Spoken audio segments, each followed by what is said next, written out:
immediately backed it. This is Salvage Deep Space. So not only does this 2 to 4 player skirmisher co-op board game set in space where you have mech suits look really cool. The combat looked like a lot of fun. I have a few minis from the show. One of them just went flying into oblivion. Just like the rings. They're like these little cryptid buggy guys. Yeah, the minis look super cool. But getting to talk with the dev team was just lovely. They were so nice and just so passionate about their product. It really shone through. They were a great crew over at 3301 Games.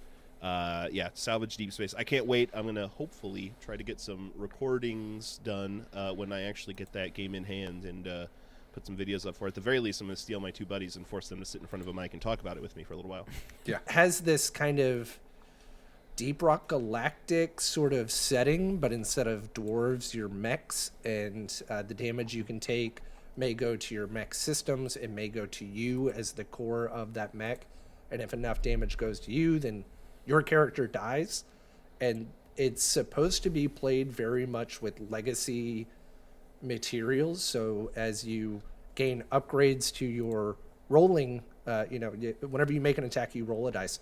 So as you gain upgrades to the dice that you roll, you're going to put a little sticker actually on the dice that represents whatever that upgrade is. And so that sort of tactile progression and being able to put your stickers on, rip the stickers off.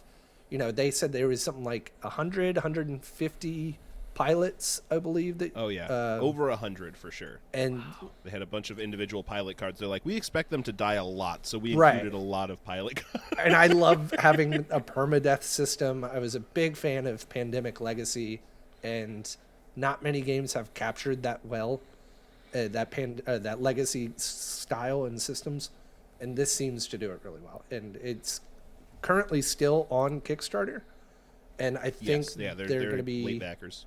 And they're going to have more unique minis at PAX Unplugged. These little buggy dudes were specific for PAX East. They said there was one more for PAX Unplugged, and then there's one more show. I think they said they had like 3 minis that were going to be unique to shows they were going. Yes. Gen Con. Yep. Yeah. That's big. Yeah. So if you're interested at all, try to get to the shows, get some unique special stuff. A lot of research into like actual foundational components so that we can make the most realistically informed choices possible. It doesn't mean that there aren't going to be lasers. It doesn't mean that there aren't going to be aliens. It just means that our lasers are very focus driven. Most suits actually do not have lasers. The Pegasus is one of the only suits that does, and it's primarily actually a medical laser. Most of our suits actually are, since they're designed to engage in combat in like spaceships and space stations where you need to be very concerned about things like hull integrity and atmosphere, we decided to lean on a more like melee-based weapon system. Because as long as your armor is tough enough that you don't have to worry about conventional threats, swords don't need reloading. You never run out of ammo.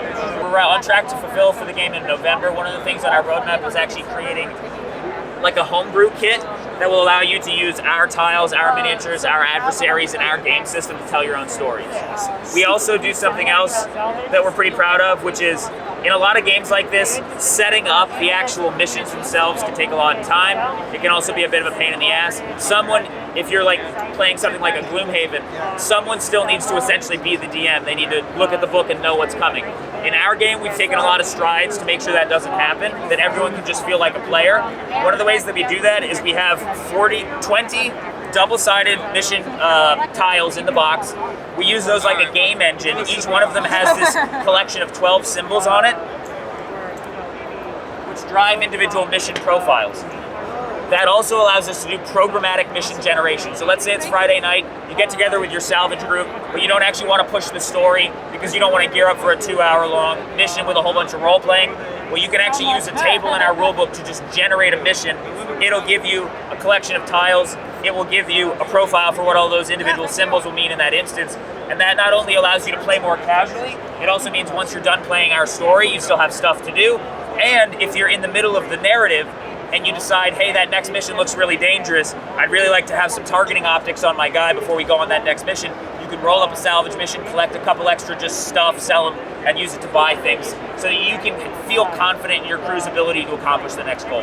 Sean's background is actually in live-action role-playing game development. He's fully written multiple live-action role-playing games. So what he brings to the table is a lot of our role-playing and heavy narrative. Ben's backbone is in mechanics, and he's one of the people who's been responsible for a lot of our fine-tuning and mechanical balancing, as well as a lot of our advancement systems, and fine-tuning a lot of our adversary blocks. And then I'm the art director on the project. We're only 3 people. We do everything ourselves. We don't outsource any of our art, design, promotional materials. We sculpt all our own miniatures. We do everything in-house. We're very old-school punk rock DIY. I made that sign by hand. We're really scrappy. Ever since I was a little person, I've always wanted to make my own gaming miniatures. I used to play a lot of Warhammer 40,000. And I love painting miniatures and everything that kind of goes into that side of the hobby. And so we fully expect that you might want to put stickers on top of stickers to further refine your playstyle. You only have 8 slots on each individual D10. But at the end of the day, this is really, it's between 100 hours and 200 hours of content in the game box. We're not incredibly focused on you playing this twice. A lot of people don't go play Curse of Strahd more than once. That's you go there, you focus on telling a really compelling story, having a really cool experience with your friend group, and then you go on and you do the next thing. That's where some of the homebrew kit stuff comes in. If you want to continue telling stories in this world, we want to make that accessible to you. But we actually, to be honest, we aren't super concerned about making the individual game box replayable like from scratch multiple times. It's just not what the vision of the game is. We want choices to have consequences. And some of that really does kind of go away when you lose that sense of impermanence, or when you gain a sense of impermanence.